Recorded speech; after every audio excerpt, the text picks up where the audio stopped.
आज हम कुगुरु कुगुरु कुदेव और कुशास्त्र की बात करते हुए कुगुरु की बात प्रारंभ करते हैं। अंतर रागादिक धरंजय बाहर धन अंबर ते स्नेह धारे कुलिंग लहि महित भाव ते कुगुरु जन्म जल उपल नाव। कुगुरु वो कहलाते हैं जो सचमुच में सिर्फ भेष धारण करते हैं, जिनके अहिंसा, सत्य, अचौर्य, ब्रह्मचर्य और अपरिग्रह जैसे सिद्धांतों को मानने की कोई भी बात नहीं होती है।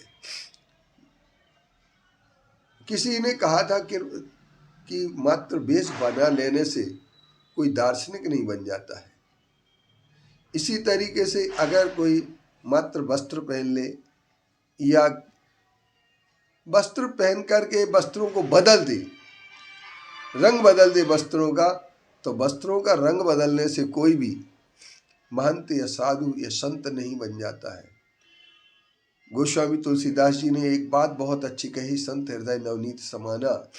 संत का हृदय नवनीत के समान होता है और संत वही होता है जो सचमुच में जीवन जीने की कला स्वयं भी जानता हो और जीवन जीने की कला औरों को भी सिखाता हो।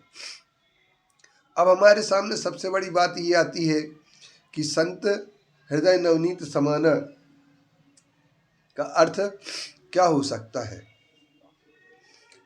अब हमारे लिए एक बात समझना कि नवनीत के समान जैसे नवनीत होता है, जरा से भी पिघल जाता, द्रवित हो जाता है, संत भी इसी तरीके से करुणा भाव से भरे हुए रहते हैं। वे करुणा और प्रेम की मूर्ति हुआ करते हैं। संत वैराग्यता की मूर्ति होते हैं, वैराग्य को धारण करने वाले होते हैं। और जो सिर्फ राग द्वेष ही करते रहते हैं, जो सिर्फ तीर्थ हड़पने के कार्य में लगे रहते हैं, जो दूसरों के मंदिर को अपना मंदिर बनाने का प्रयास में लगे रहते हैं, दूसरे के शिष्य को, चेले को अपना चेला बनाने के लिए लगे रहते हैं, ऐसे लोग संत नहीं हो सकते हैं।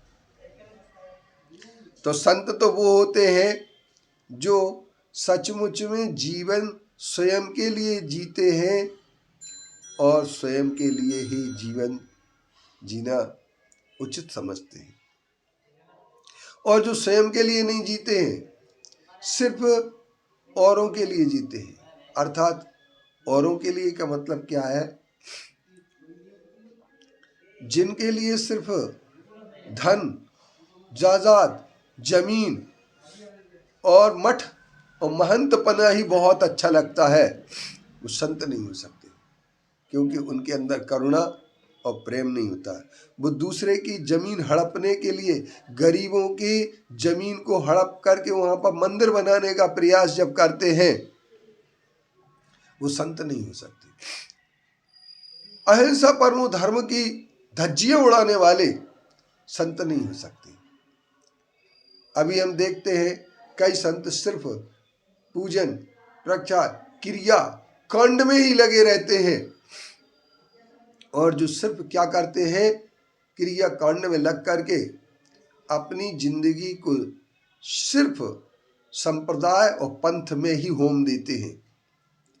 संत का काम पंथ और संप्रदाय नहीं, हाँ ये बात अवश्य है, मोक्ष मार्ग की रक्षा करना संत का काम होता है। और संत मोक्ष मार्ग की रक्षा के लिए वैचारिक तौर पर बहुत गंभीर होते हैं। इसलिए जो खोटे संत होते हैं, मंत्र करते, तंत्र करते हैं, झाड़ा फूकी, लो भविष्य बताना, इन सब चीज़ों में लगे रहते हैं, और जो अंधविश्वास ही फैला गया करते हैं, ऐसे अंधविश्वास फैलाने वाले संत नहीं होते हैं। वे तो केवल हम यूँ कह दें कि वो तो सिर्फ मोक्ष मार्ग के विपरीत चल करके पत्थर की नाव ही होते हैं, स्वयं भी डूबते हैं और दूसरों को भी डुबा ले जाते हैं। इसलिए संत के हृदय में एक विश्वास होता है, वह विश्वास होता है स्वयं के कल्याण करने का, और दूसरों को भी कल्याण का मार्ग बताने वाले ही सच्चे संत होते हैं। इसलिए इन संतों के, सच्चे संतों के लिए हम निरंतर प्रणाम करें और उनकी चरणों में रहें, उनकी जैसी चर्या भी करें, लेकिन झूठे जो संत हैं उनके लिए हम दूर से ही छोड़ दें। यही हमारा उपयोग सत्य के प्रति श्रेष्ठ होगा।